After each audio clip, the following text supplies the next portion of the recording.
There is a profound truth that most of us fail to see in the aftermath of a painful ending. A truth that, once understood, changes everything. The feeling of being abandoned can be an illusion. When someone leaves, especially someone who carries the potent energy of narcissism, our world shatters. Our mind immediately spirals into a vortex of self-doubt, asking the same agonizing questions on repeat. What was I lacking? Why wasn't I enough? We interpret their departure as the final verdict on our worth. We see ourselves as the one who was left behind, discarded, and broken. What if what you are going through is not a collapse, but a sacred reconstruction of your soul? What if the emptiness you feel isn't a void they created, but the necessary space for your true self to finally expand? This isn't about denying your pain, it's about recognizing its purpose. The journey from heartbreak to wholeness is marked by specific, undeniable signs, and there are 5 clear signs that you are not being left behind. You are, in fact, waking up. So let's explore these signs together. Let's discover how many of them you can already recognize in your own life. The first sign, and perhaps the most profound, sign of your spiritual awakening. This is the foundation upon which all other healing is built. If you look back at the early days and weeks after the separation, what did it feel like? For most, it feels like a chemical withdrawal. It's not just emotional, it's a physical, all-consuming ache. Your thoughts were not your own, they were hijacked. It was a relentless looping tape of them. You'd find yourself checking your phone a dozen times an hour, not because you expected a message, but because the compulsion was so wired into your nervous system. You dissect every memory, every word, every look, searching for the hidden clue, the moment you went wrong. Your body literally craved their presence, their validation, their touch. This is what it means to be energetically addicted. You were hooked not just to a person, but to the dramatic cycle of idealization and devaluation that literally alters your brain chemistry. But now, something has shifted. One day, you simply notice the silence, and it's not a deafening, lonely silence. It's a peaceful one. The storm in your nervous system has finally calmed. You realize you just went an entire hour, then an entire afternoon, without the thought of them clawing at the forefront of your mind. When they do cross your mind, it's different. The sharp stabbing pain has been replaced by a duller, more distant ache. And more importantly, the emotional charge is gone. The panic, the desperation, the need has evaporated. And in that newfound quiet, a new seed begins to sprout. Curiosity. Instead of, do they miss me? You wonder, why was I so willing to accept such little breadcrumbs of love? The focus of your inquiry has fundamentally shifted from them to you. This is not a sign that you didn't love them. It is a sign that you are beginning to love yourself more. This shift from addiction to curiosity is the most critical milestone. It is the moment you stop being a passive participant in their story and become the active author of your own. You are no longer trying to decode their soul. You have begun the sacred work of reclaiming your own. This is the tangible evidence that the energetic cord, the invisible tether that was draining your life force and feeding their ego, is beginning to dissolve. It doesn't happen because you cut it with force, but because you've stopped feeding it with your attention and your pain. You are, cell by cell, thought by thought, taking your power back. This quiet curiosity is your soul's compass. It is gently but firmly turning your gaze inward, guiding you toward the lessons you were always meant to learn. And this is the true beginning of your awakening. We arrive now at the second sign, a profound metamorphosis where the very fabric of your perceived reality begins to reorganize itself. This is not merely a change in mood, it is a fundamental shift in your soul's resonance. In the immediate wake of the rupture, the entire world seems to participate in your agony. Your external reality became a perfect mirror of your internal cataclysm. Plans fell apart. Your career path suddenly seemed meaningless. It was as if the universe itself had become unstable, reflecting the earthquake within your soul. This was not a punishment, but a law of energetic correspondence in action, As within, so without. Your inner world was a battlefield of conflicting truths, love and betrayal, memory and illusion. And so your outer world had to become one. The chaos was not random. It was a perfect, albeit painful, echo of your fragmentation. But now, a miracle of reordering begins. You notice a deep, almost gravitational pull toward simplicity. The dramatic stories that once fueled you now feel like noise. The complex entanglements and emotional roller coasters you once tolerated, you now instinctively refuse to board. This is not you becoming cold or closed off. This is your soul, having been scorched by the fire of chaos, now seeking the balm of silence. You begin to clean. Not just your physical space, though you may find yourself clearing out closets with a newfound determination, but your schedule, your social circle, your digital life. You become a conscious curator of your own energy field. You decline invitations that feel draining. You end conversations that spiral into negativity. You are, quite literally, building a sanctuary. Why?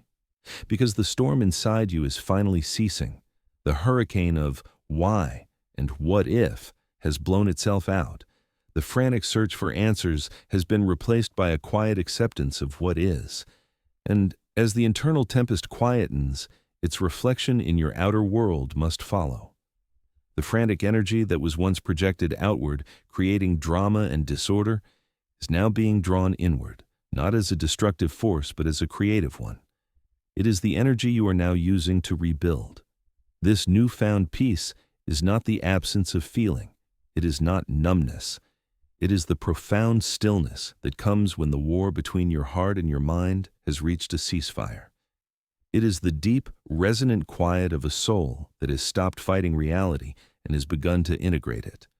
You are no longer a ship tossed on the surface of a stormy ocean. You are becoming the ocean itself, vast, deep, and capable of holding immense power within an unshakable calm. The waves may still come, but they no longer define you. They simply pass through you, and you remain, serene and unbroken in your own depths. This is the peace that surpasses understanding. This is the peace of an awakening soul. Sign number 3. You begin to attract resonant souls and synchronicities. The universe whispers back. For so long, you existed within a specific gravitational field. Your energy, tuned to the frequency of lack, of fixing, of enduring, acted as a magnet for experiences that mirrored that resonance. You were a lighthouse shining into a particular storm, and you reliably guided ships of chaos to your shore. The drama, the instability, the emotional unavailability of others, these were not random misfortunes. They were precise reflections, answering the call of a soul that believed love had to be earned through suffering. But now, your fundamental frequency has changed. The work of inner silence, of curious self-inquiry, has recalibrated your very essence. You are no longer broadcasting a signal of woundedness. You are now emitting a vibration of wholeness. And the universe, in its infinite intelligence, must answer this new call. You will find that the people who now appear in your life carry a different quality of energy. They are not projects to be solved or voids to be filled. They are whole, themselves. Conversations feel like exchanges, not extractions. They listen, not to formulate a response, but to truly understand. There's a quiet respect, a natural honoring of boundaries that feels effortless, because it is a resonance, not a rule. Opportunities begin to surface not as frantic chances you must grasp, but as gentle invitations that feel aligned. A book falls off a shelf with the exact message you needed to hear. A stranger offers a kind word that echoes your deepest thoughts. A career path you had never considered unfolds before you, not as a steep climb, but as a path that seems to rise to meet your feet.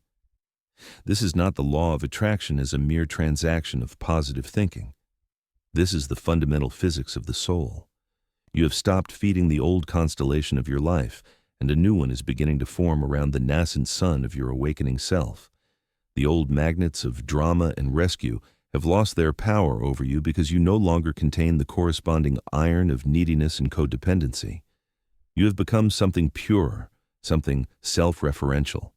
And like a radio telescope tuned to a new frequency, you are now receiving transmissions from a different quadrant of the universe, one of clarity, kindness, and divine order. These new connections and synchronicities are the universe's way of whispering, "I see you. I hear the new song you are singing." And here is its echo reflected back to you in form. It is the ultimate validation that you are not moving toward healing. You are moving as healing, and the world is rearranging itself to mirror your newfound state of grace. Sign number 4. Boundaries arise. Not as walls, but as the natural expression of a self restored. For the empath, the concept of a boundary was once a foreign language spoken with guilt. You were an open city with no gates, believing that love meant allowing anyone and everyone to traverse your sacred grounds, to drink from your well, and to leave their debris behind. To say no felt like a betrayal of your very nature, a violent act of self-betrayal. It was the ultimate spiritual misunderstanding. You mistook self-erasure for saintliness. But the crucible of your past relationship taught a brutal, necessary lesson, that a soul without boundaries is not a generous soul. It is a disappearing one. You learned that you cannot pour from an empty cup, and that your endless giving, without the wisdom of containment, was not love. It was a silent cry for validation, an attempt to buy love with the currency of your own depletion. Now, a profound alchemy has taken place. The cup of yourself has been repaired, and from its newfound wholeness, boundaries do not need to be built, they emanate. They arise as naturally as a magnetic field around a planet, invisible, yet defining the very space in which life can flourish. You no longer wrestle with the decision, you simply know. You feel the energetic signature of a person, a request, a situation, and your entire being, your spirit, your body, your intuition, resonates with a clear, quiet yes or a peaceful no. It is an instinct, a deep cellular knowing of what serves your sanctuary and what violates it. The words come effortlessly. "Thank you, but that doesn't align with me. I cannot hold space for that right now." There is no lengthy justification, no desperate need to be understood. The need to explain oneself is a function of the ego, still seeking external permission. The ability to state a simple truth is the function of the soul, which answers to a higher authority, its own. This is not the construction of a fortress born from fear. This is the cultivation of a temple defined by reverence. The gate is not meant to keep everyone out, but to honor what is within. It declares to the world, what resides here is holy. It is worthy of protection, and it will only engage in exchanges that honor its light. This natural, graceful establishment of limit is the ultimate sign that you have stopped seeking your self-worth in the eyes of others and have instead, finally, come home to it within yourself. You are no longer a territory to be colonized by the needs of others. You are a sovereign nation, at peace, governed by the sacred law of your own being. Sign number 5. You look upon the wound. Not with pain, but with a sacred gratitude for the phoenix that arose. To the self you once were, this would have been an unimaginable blasphemy. To be grateful for the searing pain, the betrayal, the shattering of your entire world. It seems a madness, a cruel joke. But the gratitude you feel now is not for the action itself. It is not an endorsement of the hurt caused. It is a gratitude for the metamorphosis that the hurt initiated. It is the gratitude of the phoenix for the fire that was necessary to burn away its tethers to a form it had outgrown. You are grateful not for the hand that struck you, but for the unbreakable diamond of resilience that formed in your core under the pressure. You are grateful not for the abandonment, but for the profound, unshakable sovereignty you discovered when you were forced to stand alone. You are grateful not for the silence, but for the powerful, authentic voice you found when no one else was speaking for you. This gratitude is the final, most potent alchemy. It is the process by which you take the leaden weight of trauma and transform it into the gold of wisdom. You are not whitewashing the past. You are, instead, seeing it with new eyes, the eyes of the soul, which perceives not linear cause and effect, but the sacred curriculum of awakening. Every tear becomes a holy water that baptized you into a new consciousness. Every heartbreak becomes the chisel that sculpted you into a being of greater depth and compassion. The moment this genuine, non-performative gratitude washes over you, a cosmic click is heard in the universe. The soul contract is complete. The lesson has been fully integrated. The labyrinth has been navigated, and you are standing at the center, having found not a monster, but your own magnificent reflection. The story is no longer about what was done to you, but about what was revealed within you. You now understand that you were never abandoned. You were liberated. You were released from a role you had outgrown, from a play that was too small for your spirit. The other person was merely the actor who spoke the lines that prompted your exit from that limited stage. You look back at the path, not with a desire to walk it again, but with a deep bow of respect for the traveler you had to become to walk it at all. You are now the person the universe always intended you to be, not a victim of your story, but the sacred author of it, forever changed, eternally grateful, and radiantly, unshakably free. Look back over the landscape we have just traversed, these 5 signs, these 5 beacons lighting the path from a forgotten self to a self remembered. So, I ask you now, not as a test, but as an invitation to witness your own evolution. How many of these signs have you recognized in the sacred terrain of your own being? Whether you have felt just one, that first quiet loosening of the addictive thread, or whether you have felt the profound resonance of all 5, know this. Each one is a sacred sigil, a milestone etched into the story of your soul. Do not measure your progress against another's. This is not a race. Each sign you acknowledge is a quiet revolution, a private celebration of the immense courage it has taken to journey this far. Remember this fundamental truth, the core of the soul's contract. A contract concludes not when the other party breaks it, but when you have extracted its final essential lesson. Their departure was not the universe's rejection of you. It was the universe's method of redirecting you back to yourself. It was the closing of a chapter written for 2 characters and the opening of a new volume dedicated solely to the protagonist, you. You are no longer a supporting actor in someone else's drama, bending your narrative arc to serve their story. You have stepped onto the stage of your own life, cast in the radiant, undeniable role of the main character. The script is no longer about reaction, but about creation. The story of your life is no longer about what you endured, but about what you choose to become. And this story, your true story, has only just begun. Therefore, when the ghosts of the past whisper, when an old ache echoes in a moment of quiet, I invite you to meet that sensation not with fear, but with a new, powerful question. Ask yourself, is this a phantom pain from an old wound of abandonment, or is it the sacred scar tissue reminding me of the strength I forged in the fire? Let these 5 signs be your map. When doubt creeps in, hold this map up to the light of your own experience. Trace the lines we have drawn today, from addiction to curiosity, from chaos to peace, from resonance with drama to resonance with grace, from porousness to sacred boundaries, from pain to gratitude. You will find you have journeyed farther than you ever believed possible. You are not lost. You are not behind. You are exactly where you need to be, armed with the most powerful tool of all, the conscious awareness of your own awakening.